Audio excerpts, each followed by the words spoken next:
我的奶奶已经80岁了，虽然她年纪很大，但是身体却很健康。奶奶常说，她保持身体健康的秘密是她的生活时间表。她平时早上6点起床，洗漱后去外面锻炼身体。7点半，她回家吃早饭。饭后在家里休息一下，看看报纸，喝喝茶。快中午的时候，她去菜市场买菜。买完菜，回家准备午饭。吃完饭，她会去睡个午觉。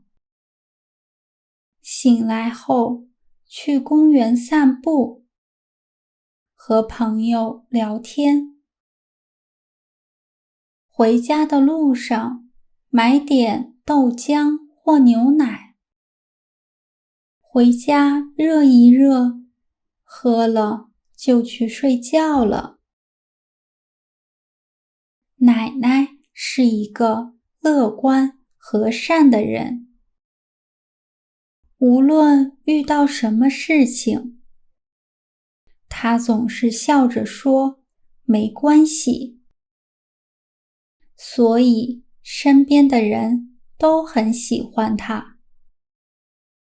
虽然奶奶年纪大了，但她还是很热爱学习。她报了几个兴趣班，有空的时候就去学画画，学书法，学太极。她觉得每天都过得很充实。奶奶这样的生活一直被很多人羡慕，大家也希望她一直健康幸福。